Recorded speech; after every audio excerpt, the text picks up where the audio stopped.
My sister insisted that I quit school and work in her cafe, unpaid, constantly labeling me as a failure in the family. When her business went under, I ended up purchasing the building and made her apply as a dishwasher, ultimately turning her down. It's weird how a pivotal moment in your life is so clear in your memory.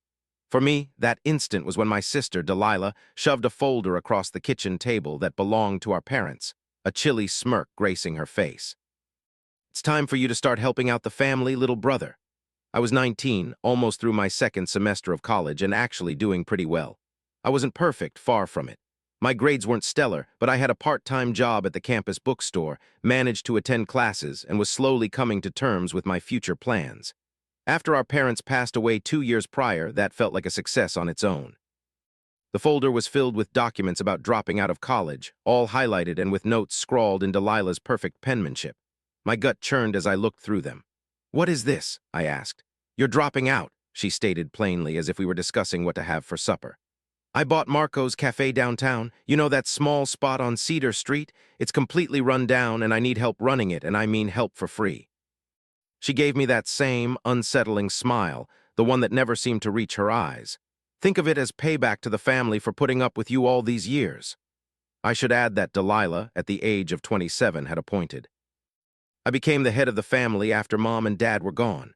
She got the house and almost all of their money, which stemmed from a will they'd made when I was too young to be involved and had never changed. I received a modest college fund, which she constantly reminded me about, saying it was overly generous considering my past. My past. Yeah, because I went through a tough time with depression after Mom and Dad died. I'd taken a year off to sort myself out. In Delilah's mind, all that made me the black sheep. It didn't matter that I was doing fine now, keeping a job and getting good grades. "I can't just quit school," I said, sliding the folder back. "I'm in the middle of the semester and I have a job obligations like my job shelving books." She chuckled, but it was mocking.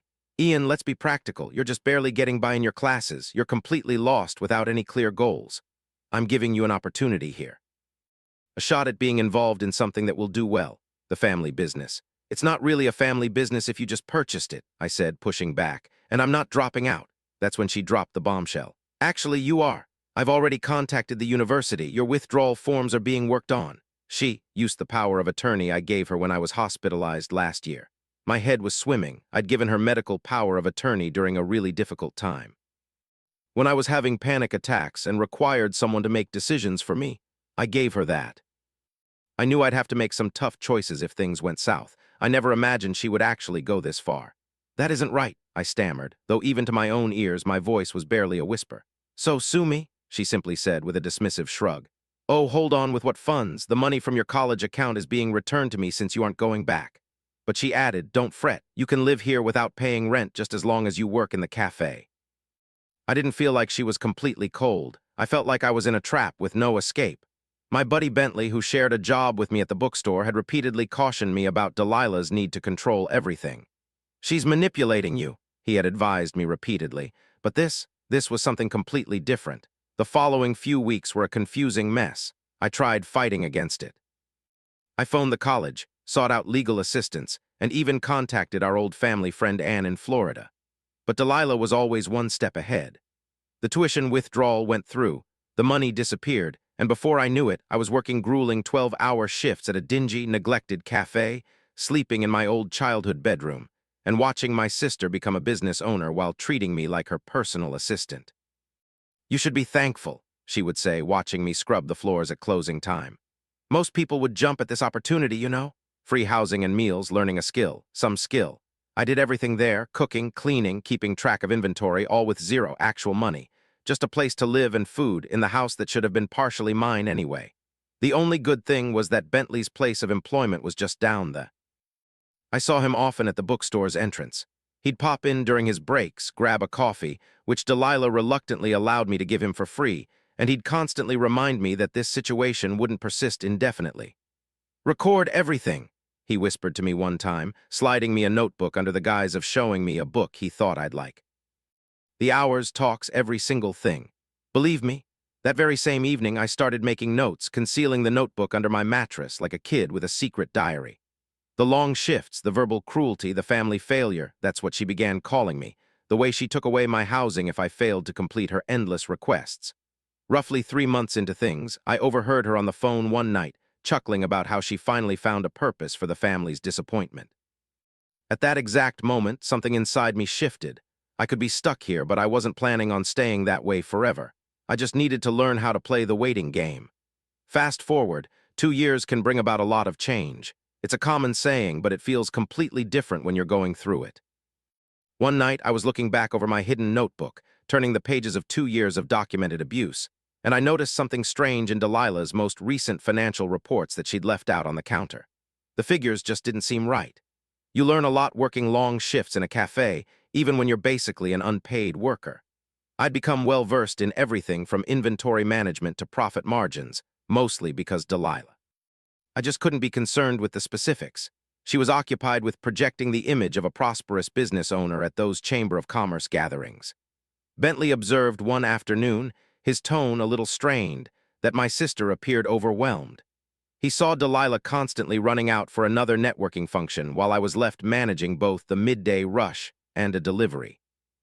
He'd supported me through everything, even assisted me in signing up for those online business courses I took during the quiet hours between lunch and dinner service. Delilah, though, didn't seem to notice. She was preoccupied with publishing those visually appealing photos of the cafe on social media rather than actually monitoring the security cameras she'd put in place, presumably to keep an eye on me. Genesis was the one who had suggested those classes.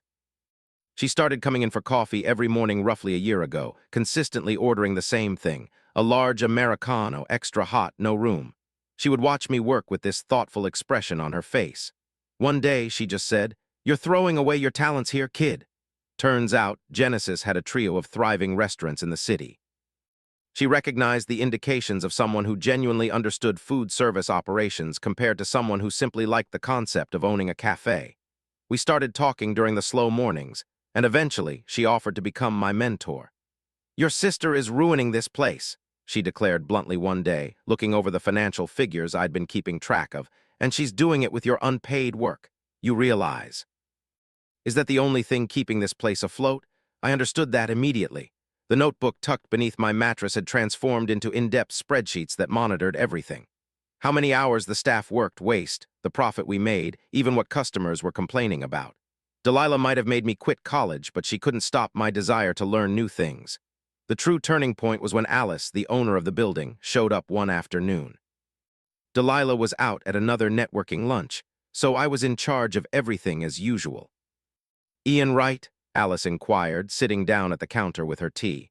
"I've been observing you manage this place for 2 years now. Your sister's lease is up for renewal soon, and honestly, I'm worried about how things are going." My pulse quickened, but I kept my voice even. "What sort of concerns do you have?" She pulled out a folder. It's funny how these files seem to always change my life, containing documentation of late rent payments, customer complaints, and health code violations that Delilah had barely managed to correct. "I'm not looking to renew the lease," Alice stated carefully. "But I am looking to sell the building. I'm retiring, moving to Arizona. Would you want to talk about what it would take?" I thought about the small inheritance that I had managed to keep hidden from Delilah when our parents passed away. The money I'd been secretly saving from tips she didn't know about. It's incredible how many customers wanted to hand me their tips personally, along with the business plan I'd been putting together with Genesis. "Help, it's possible," I mumbled. "However, I'd require some time to sort everything out." Alice grinned. "Examine these documents. The listed price is reasonable, and I'm open to negotiation if I find the appropriate buyer." She stopped briefly. "Someone who actually understands how to manage a company rather than just pretending." That evening, as I was examining Delilah's disorganized financial records, the whole picture became clear. The cafe was losing money rapidly. Her attempts at networking were really just frantic efforts to locate backers. The only thing preventing the place from going under was my unpaid work, and even that wouldn't be sufficient soon. I placed 3 calls that night.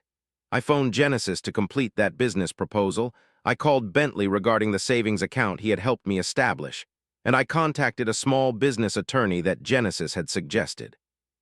The following morning, Delilah rushed into the cafe looking pale. "The bank phoned," she stammered, her voice trembling. "They're refusing the extension on our business loan. This is somehow you're doing, isn't it? You've been deliberately hurting me." I simply continued cleaning the counter, my thoughts preoccupied with that folder in Alice's office that had my name on it. "No, Delilah, you brought this upon yourself." She grabbed my arm, her fingernails digging into my skin. Listen, you unappreciative little. Is everything all right here? Genesis' voice cut through the tense air. She had arrived earlier than usual for her coffee, and she was not alone. Alice was with her. Delilah's hold loosened. Her image as a successful business owner gradually returned. It was too late, though. We all witnessed what was hidden, and I had it all recorded. This is the final update, by the way. Getting a building felt quite underwhelming, actually. It was a ton of documents, signatures, and just a long wait. The true gratification appeared 3 weeks later. That's when I got to see Delilah discover the letter. The letter notified her that her lease wasn't being extended. I was cleaning tables when she came rushing in. She was holding the paper up as though it were a white flag, something she didn't realize yet. This must be an error, she muttered as if to herself. Alice wouldn't do this, she couldn't possibly. I simply continued cleaning tables. Those 2 years and 4 months of working without pay had taught me a great deal about having patience. I'll speak with her, Delilah declared, taking her keys. She'll understand once I clarify our predicament. Our asterisk predicament. It was amusing how it was always asterisk my asterisk fault, yet it was asterisk our asterisk problem when she needed something. Alice relocated to Arizona last week, I said, finally turning to look at her. But she's a situation. Her lawyer can relay any issues to the new owner. Something in my voice made her stop. I saw the understanding dawn on her face like a dark cloud. You didn't. I brought out my own file. Karma does have a sense of humor. I placed the folder on the counter. It had the building deed, the new business license, and the renovation permits. Then I slid out one last paper. Your eviction notice as a tenant, you have 60 days. She let out that familiar cold laugh I had heard so many times. With what funds? You're bankrupt. I made certain of that. Did you seriously believe I wouldn't? Did I really need to document everything? I thought to myself in a low voice. Every single hour I worked without pay, every instance of verbal mistreatment, every time they illegally misused the power of attorney, everything, you unappreciative little. I should be careful with what you're about to say next. Genesis' voice interrupted as she came out of the back office. They could get used in a deposition. Delilah's expression shifted through a bunch of feelings simultaneously. You're only pretending. All of you. Well, Bentley added, entering through the front door right on time. He isn't. We possess a significant amount of documentation. Those security cameras you set up. They also record audio. 2 years of video recordings, backed up every day. Fascinating material. I could practically see Delilah's world collapsing, but for once I felt nothing. No pleasure, no rage, just a sense of peace. You cannot do this to me, she quietly said. I'm your sister, we are family. Families don't make other family members quit college, I responded. Families don't utilize legal paperwork as instruments of attack. Families don't treat their own like servants. I provided everything for you, she yelled. A job, a place to live, my place, I amended. Half of it really should have belonged to me in the first place. Mom and Dad's might have been dated, but I've had lawyers examine it. I found it really interesting what they found about how it was changed. That stopped her. Here, what will transpire, I said, as I put down another stack of papers. You are going to transfer your share of the house to me. And yes, I'm aware of the alterations to the will. I strongly suggest you avoid having any investigation into those matters. I can see you leaving the coffee shop. In return for that, I won't take any legal action concerning the stolen wages, the deception, or the tampering with the will. And if I don't do that, Genesis will. Advance with her phone. After that, we can call the detective who is quite interested in some of those financial documents. It's your decision. Delilah's hands were trembling while she signed the documents. The powerful family matriarch was at long last experiencing the ramifications of her actions. Just one more thing, I mentioned as she began to leave. If you'd like, you can apply for a job here.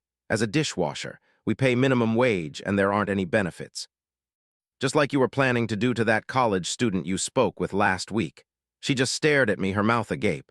Oh yes, I'm aware of that too. It's astonishing what people will confide when you treat them with even a little bit of common courtesy. Then I resumed cleaning the tables. You can find and fill out an application online. We will notify you of our decision within 5 to 7 business days. She left without any other comment. After I was done wiping the tables, I sat down with Genesis and Bentley to look over the renovation plans. The cafe would shut down for 2 months for a complete remodeling, including proper kitchen equipment, new seating, and an actual break room for the employees. You just know she'll return, Bentley said softly. I figured so, too. And when she does submit that application, I will review it fairly, the same way I would any other applicant. Genesis gave me a questioning look. Really? I smirked, remembering all those evenings documenting every little thing, every slight, and every time she took advantage of someone. Naturally, if I end up declining, I'll definitely make sure to mark the reason as family letdown. Just because. There are occasions when the most effective revenge is more than just achieving success. It's about doing so triumphantly while the person who mistreated you has to sit and witness it, aware that they equipped you with everything required. To overcome them, I'm thinking of displaying her rejection letter next to my official business permit.